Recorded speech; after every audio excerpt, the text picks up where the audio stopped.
आज है 8 जनवरी 2026। 8 जनवरी 2026 का करेंट अफेयर करेंगे। आज का है फर्स्ट क्वेश्चन है कि चावल उत्पादन में प्रथम देश कौन बना है। तभी हाल ही में चावल उत्पादन में जो है प्रथम स्थान कौन बना है, भारत देश बना है। भारत देश जो है ये चावल उत्पादन में नंबर 1 पर हो गया है, चाइना को पछाड़कर। शिवराज सिंह चौहान के अनुसार भारत चावल उत्पादन में चीन को पछाड़कर प्रथम स्थान पर आ गया है और चाइना अब सेकेंड नंबर पर हो गया है। भारत जो है ये 15.18 करोड़ टन उत्पादन किया है, जबकि चाइना का है 14.5 करोड़ टन। तो अब इंडिया जो है चावल उत्पादन में प्रथम नंबर पर हो गया है। तो और भी कर लेते हैं, कौन सा फसल में कौन सा देश प्रथम पर है और भारत का कौन सा राज्य आता है। जैसे चावल में हो गया कि यूपी प्रथम स्थान पर आता है, भारत के यूपी स्टेट, और भारत देश में भारत आता है प्रथम स्थान पर। गेहूं और आलू में उत्तर प्रदेश प्रथम स्थान पर आता है और चाइना आता है प्रथम स्थान पर। दलहन में आता है मध्य प्रदेश प्रथम स्थान पर और देश में भारत आता है प्रथम स्थान पर। गन्ना में राज्य में उत्तर प्रदेश प्रथम स्थान पर आता है, देश में ब्राज़ील प्रथम स्थान पर आता है। उसके बाद मक्का में जो है ये कर्नाटक राज्य प्रथम स्थान पर आता है और अमेरिका देश जो है वो प्रथम स्थान पर आता है। उसके बाद में तंबाकू में राज्य में आंध्र प्रदेश हो जाएगा और देश में चाइना हो जाएगा प्रथम स्थान पर। उसके बाद में जाइए रबड़ जो है इसमें राज्य में केरल प्रथम स्थान पर आता है, जबकि विश्व में थाईलैंड प्रथम स्थान पर आता है देश में। उसके बाद में आ जाइए अगला, आगे है कि कपास में जो है ये गुजरात राज्य प्रथम स्थान पर है और देश चाइना प्रथम स्थान पर है। उसके बाद चाय में असम प्रथम स्थान पर है राज्य में और कंट्री में हो जाएगा चाइना। उसके बाद सूरजमुखी में राज्य में हो जाएगा, मतलब स्टेट में कर्नाटक और कंट्री में हो जाएगा यूक्रेन प्रथम स्थान पर। उसके बाद कॉफ़ी में कर्नाटक राज्य प्रथम स्थान पर है और ब्राज़ील कंट्री में प्रथम स्थान पर। अगला क्वेश्चन है क्वेश्चन नंबर 2।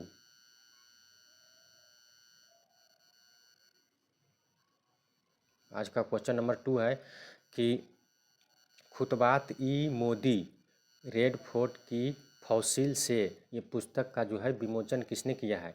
तो खुतबात-ई-मोदी रेड फोर्ट की फॉसिल से ये पुस्तक का जो विमोचन किया है ये धर्मेंद्र प्रधान ने किया है। धर्मेंद्र प्रधान जो है ये शिक्षा मंत्री है, तो शिक्षा मंत्री धर्मेंद्र प्रधान ने किया है। आगे है कि इस पुस्तक में 2014 से 2025 तक प्रधानमंत्री मोदी द्वारा स्वतंत्रता दिवस समारोह पर दिए गए भाषण का संग्रह है। इस पुस्तक में जो है 2014 से 2025 तक जो भी स्वतंत्रता दिवस के समारोह पर प्रधानमंत्री मोदी जो भी भाषण दिए हैं उसका संग्रह इस पुस्तक में है और इसका विमोचन किया है धर्मेंद्र प्रधान शिक्षा मंत्री ने। आगे अब पुस्तक है तो पुस्तक कर लेते हैं, इम्पोर्टेंट पुस्तक जैसे होगा एभव एंड बियॉन्ड पुस्तक के लेखक कौन है। तो ये है शिव कुमार मोहनका। कौन है, शिव कुमार मोहनका है। आगे है आफ्टर मी चाओस, तो इसको किसने लिखा है। तो एम.जे. अकबर ने लिखा है। किसने लिखा है, एम.जे. अकबर। उसके बाद आगे है रेडी रिलीवेंट एंड रिसर्जेंट की लिखा है अनिल चौहान। किसने लिखा है, अनिल चौहान ने लिखा है। ये दूसरे सीडीएस हैं। अगला है कि they will shoot you madam, ये है हरिंदर बवेजा। किसने लिखा है, हरिंदर बवेजा। बहुत सारे बुक को हम करवाए हैं ट्रिक से, उसको आप जाके देख सकते हैं। अगला है मदर मेरी कम टू मी, तो मदर मेरी कम टू मी जो है ये लिखा है अरुंधति राय। किसने लिखा है, अरुंधति राय ने लिखा है। अगला है डिफरेंट बट नो लेस, इस पुस्तक को लिखा है किसने, तो अनुपम खैर ने लिखा है। अगला क्वेश्चन है क्वेश्चन नंबर 3। क्वेश्चन नंबर 3 है कि कलाई 2 जल विद्युत परियोजना को किस राज्य में मंजूरी मिली है। तो कलाई 2 जल विद्युत परियोजना जो है ये भी हाल ही में अरुणाचल प्रदेश में इसको मंजूरी मिला है और ये जो है लोहित नदी पर बनाया गया है। अरुणाचल प्रदेश में लोहित नदी पर है, स्थित है और इसका जो क्षमता है ये 1200 मेगावाट की क्षमता है। मतलब 1200 मेगावाट ऊर्जा को उत्पादित करेगा। और कलाई 2 जल विद्युत परियोजना अरुणाचल प्रदेश में। आगे अरुणाचल प्रदेश से रिलेटेड और है, जैसे देखिए दिबांग बहुउद्देशीय परियोजना। तो दिबांग बहुउद्देशीय परियोजना जो है ये अरुणाचल प्रदेश में है। अगला है Kameng Kameng hydraulic project, hydro electric project. तो कामेंग हाइड्रो इलेक्ट्रिक प्रोजेक्ट जो है ये भी अरुणाचल प्रदेश में है। उसके बाद अगला है एंटालीन जल विद्युत परियोजना। कौन है? एंटालीन जल विद्युत परियोजना है, ये भी अरुणाचल प्रदेश में है। और लोकटक पावर स्टेशन जो है यानी लोकटक पावर झील जो है ये मणिपुर में है। कहाँ है? मणिपुर में है। और तैरता हुआ जो है इसी में लोकटक झील में है, तैरता हुआ राष्ट्रीय उद्यान। अगला क्वेश्चन है क्वेश्चन नंबर 4। क्वेश्चन नंबर 4 है कि इफ्को साहित्य सम्मान 2025 से किसे सम्मानित किया गया है? तो इफ्को साहित्य सम्मान 2025 से मैत्रेयी पुष्पा को सम्मानित किया गया है। किसको सम्मानित किया गया है? मैत्रेयी पुष्पा को ये पुरस्कार दिया गया है। ये जो है हिंदी साहित्य में योगदान के लिए दिया जाता है। और ये पुस्तक जो है ओह रे किसान, क्या है? ओह रे किसान। ये पुस्तक का लेखक है अंकिता जैन। किसने लिखा है? अंकिता जैन ने लिखा है। और इसी में इफ्को साहित्य पुरस्कार जो है मैत्रेयी पुष्पा को मिला है। इफ्को जो है इसका होता है the Indian federation fertiliser cooperative. क्या होता है? The Indian farmers fertiliser cooperative होता है। इस पुरस्कार को दिलीप संघानी द्वारा दिया गया है, क्योंकि इफ्को का जो अध्यक्ष है दिलीप संघानी है, तो इन्हीं के द्वारा दिया गया है। और इसमें 11 लाख रुपया की राशि दी जाती है। कितना दिया जाता है? 11 लाख रुपया की राशि। इफ्को आया है तो इफ्को की स्थापना 1967 में हुआ था। इसका हेडक्वार्टर कहाँ है? नई दिल्ली में है। अध्यक्ष इसका दिलीप संघानी है। और इफ्को जो है ये यूरिया और डीएपी और नैनो यूरिया का क्या करता है? उत्पादन करता है। अगला है क्वेश्चन नंबर 5। क्वेश्चन नंबर 5 है कि खेलो इंडिया बीच गेम्स 2026 का जो आयोजन है कहाँ होगा? तो खेलो इंडिया बीच गेम्स 2026 जो है इसका आयोजन होगा दीव में होगा। और इसके पहले भी हुआ था खेलो इंडिया बीच गेम 2025 में, वो भी हुआ था घोघला दीवे में हुआ था। और इस बार भी 2026 में भी दीव में होगा आयोजन इसका। 5 से 10 जनवरी 2026 तक इसका आयोजन किया जाएगा। इसमें टोटल 8 खेल शामिल होंगे। अब खेल से संबंधित है तो खेल और भी खेल कहाँ कहाँ हुआ है, जैसे खेलो इंडिया यूथ गेम्स 2025 कहाँ हुआ है? तो ये बिहार में हुआ है। और इसका विजेता थे महाराष्ट्र। बिहार के 5 मतलब शहर में हुआ था। अगला है खेलो इंडिया यूनिवर्सिटी गेम्स 2025। अब खेलो इंडिया यूनिवर्सिटी गेम्स है 2025 जो है ये राजस्थान में हुआ है। और इसमें जीता है चंडीगढ़ यूनिवर्सिटी ने। किसने जीता है? चंडीगढ़ यूनिवर्सिटी ने जीता है। अगला क्वेश्चन है कि खेलो इंडिया विंटर गेम्स 2025। खेलो इंडिया विंटर गेम्स 2025 जो है ये लेह गुलमर्ग लद्दाख में हुआ है। और इसका विजेता है भारतीय सेना। कौन है? भारतीय सेना है। अगला है खेलो इंडिया बीच गेम्स 2025। तो ये है घोघला द्वीप में हुआ है। इसका विजेता था मणिपुर है। तो 2025 में जो हुआ था घोघला खेलो इंडिया बीच गेम घोघला बीच द्वीप में हुआ था। इसका विजेता जो था मणिपुर था। और इस बार भी द्वीप में होगा। अगला है खेलो इंडिया पैरा गेम्स 2025। तो खेलो इंडिया पैरा गेम्स 2025 जो है ये नई दिल्ली में आयोजित किया गया था इसका। और विजेता टीम था हरियाणा। अगला क्वेश्चन है क्वेश्चन नंबर 6।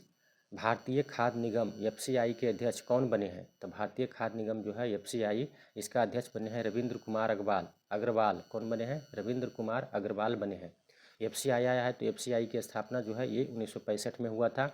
हेडक्वार्टर इसका नई दिल्ली में है। और अध्यक्ष है रविंद्र कुमार अग्रवाल। कौन है? रविंद्र कुमार अग्रवाल, जो भी हाल ही में बने हैं एफसीआई के अध्यक्ष रविंद्र अग्रवाल।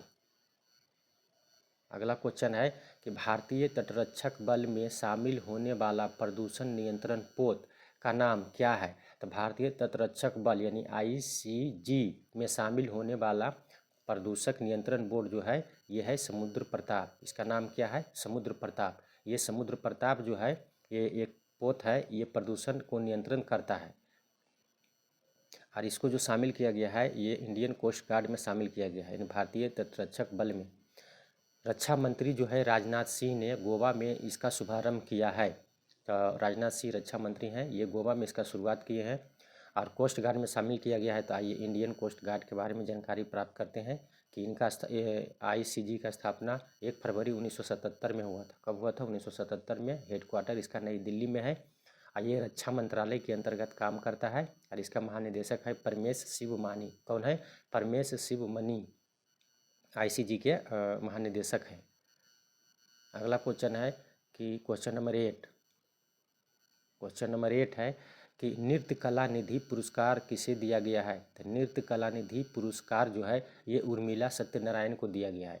उर्मिला सत्यनारायण जो है ये भरतनाट्यम के कलाकार हैं, प्रसिद्ध कलाकार हैं। और भरतनाट्यम जो है ये तमिलनाडु राज्य में मतलब इसका आयोजन होता है। भरतनाट्यम जो है ये शास्त्रीय नृत्य है तमिलनाडु का। इसका जो है प्रसिद्ध कलाकार हैं उर्मिला सत्यनारायण। तो इन्हीं को अभी हाल ही में नृत्य कला निधि पुरस्कार दिया गया है। अब पुरस्कार है तो और आगे करते हैं। पेन पिंटर पुरस्कार 2025 किसको मिला है? तो लीला अबुलेला को मिला है। किसको मिला है? लीला अबुलेला को। अंतर्राष्ट्रीय बुकर पुरस्कार 2025 किसको मिला है? तो बानू मुश्ताक को मिला है।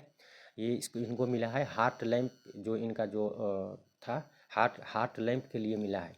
और ये भारत के कर्नाटक राज्य के हैं बानू मुश्ताक, इनको मिला है हार्ट लैम्प के लिए। उसके बाद बुकर पुरस्कार 2025 जो है ये किसको मिला है? तो डेविड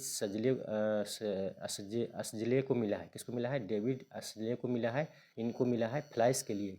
इनका जो संग्रह का नाम है फ्लाइस के लिए मिला है। अगला है पेन ट्रांसलेटर पुरस्कार 2025। तो पेन ट्रांसलेटर पुरस्कार 2025 जो है ये गीतांजलि श्री को मिला है, ये भी भारतीय है। उसके बाद अगला है व्यास सम्मान जो है ये 34वां किसको मिला है? तो 2024 वाला 2025 में मिला है 34वां, ये है सूर्यबाला को मिला है। किसको मिला है? सूर्यबाला को मिला है। अगला है कि सरस्वती सम्मान, ये भी 2024 वाला है, 25 में मिला है, 34वां संस्करण था। ये मिला है भद्रे दास को। किसको मिला है? भद्रे दास को मिला है। इनको मिला है स्वामी नारायण सिद्धांत के लिए मिला है। किसके लिए मिला है? स्वामी नारायण सिद्धांत के लिए मिला है। सरस्वती सम्मान 34 नंबर का भद्रे दास को मिला है। अगला है कि रेनबो ट्राउट मछली फार्म का उद्घाटन किस राज्य में हुआ है? तो रेनबो ट्राउट मछली फार्म जो है इसका उद्घाटन जो है अभी हाल ही में तेलंगाना में किया गया है। और इसमें क्या होगा कि जो रेनबो ट्राउट मछली जो है ये अभी हिमालय की तरफ जो है ठंडे प्रदेशों में मतलब ये होता है, ठंडे पानी में मतलब इसका उत्पादन होता है। अब ये जो है गर्म पानी में दक्षिण भारत में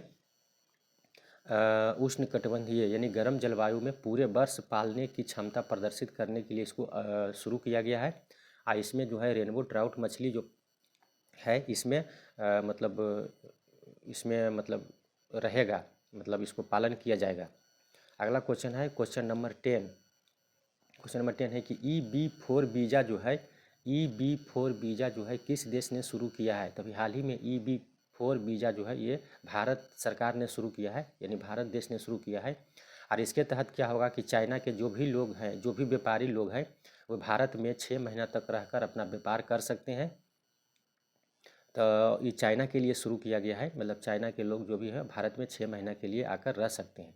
अगला आगे है चाइना आया है तो चाइना की राजधानी बीजिंग होता है, मुद्रा रेनमिनबी होता है और भाषा यहाँ जो बोला जाता है मंदारिन बोला जाता है। कौन सी भाषा बोला जाता है? मंदारिन। उसके बाद यहाँ के राष्ट्रपति है शी जिनपिंग है और मैकमोहन रेखा जो है वो भारत और चाइना के बीच में है। अगला है आज का क्वेश्चन है कि क्वेश्चन ऑफ द डे है, इसका आंसर कमेंट बॉक्स में दीजिएगा आप लोग। खेलो इंडिया बीच गेम्स 2026 कहाँ होगा?